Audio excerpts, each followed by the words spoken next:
As we have completed our topic of acids, now we are starting with the bases. So what are bases? Bases are bitter in taste, have soapy touch, turns red litmus blue, and gives the hydroxide ions, that is OH negative ions, in aqueous solution. So these are the bases that which are bitter in taste and have soapy touch, and they gives the OH negative ions in the solution, and along with that they turn red litmus paper into blue. Some examples of bases are sodium hydroxide, that is NaOH, calcium hydroxide, that is CaOH2, potassium hydroxide, that is KOH. The other names of these acids are bases, sorry, the other names of these bases I have also mentioned, that sodium hydroxide is what? Caustic soda, and the potassium hydroxide is what? Caustic potash.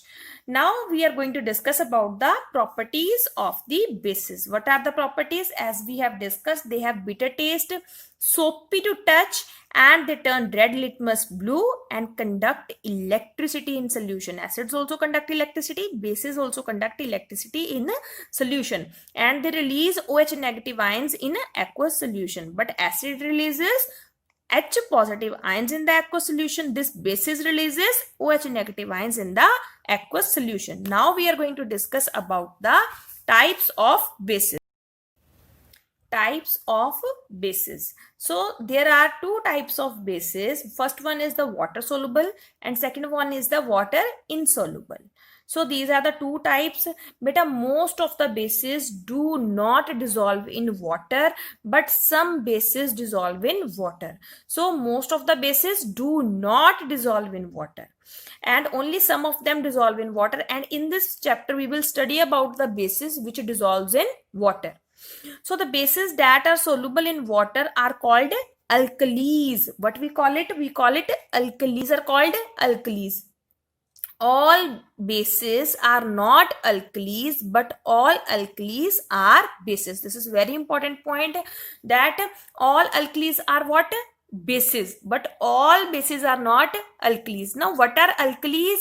I will send you a pic of a periodic table. In that periodic table I will mention that groups which are of alkalis. One is alkali and second one is the alkaline earth metal. So collectively to both of them we call it alkalis. So I will send you a pic. From there it will be clear to you. So all bases are not alkalis, but all alkalis are bases. Next we are going to discuss about the examples. Some of the examples I have already discussed, that sodium hydroxide NaOH, potassium hydroxide KOH, calcium hydroxide CaOH2, ammonium hydroxide, magnesium hydroxide. These all are water soluble bases. So soluble bases are more useful than the insoluble bases because most of the reaction takes place in the aqueous solution. Aqueous solution means what? When we dissolve the base in the water, then aqueous solution is formed. Then only we are able to do the reaction of it. So hence we can say that only the soluble bases are more useful than the insoluble bases. So when we talk about bases, it means that they are water soluble bases or alkalis. Alkalis are considered as strong bases. So all the alkalis are considered what? The strong bases. Next beta, I am going to discuss about some of the bases that we are using in our daily life, some products, and they are present in those products. For example, NaOH, sodium hydroxide, is present in soaps and detergents. KOH, that is potassium hydroxide, is present in liquid soaps. Then sodium carbonate, Na2CO3, is present in washing soda. Then CaOH2, that is calcium hydroxide, is present in white wash. So all these are the bases which are present in the things which we use in our daily life. Then today's last topic is what? The classification on the basis of strength. Classification on the basis of strength. We can classify the bases in two types, that is what? The strong bases as well as the weak bases. As we have discussed about the strong acids, weak acids, now we are going to discuss about the strong bases and weak bases.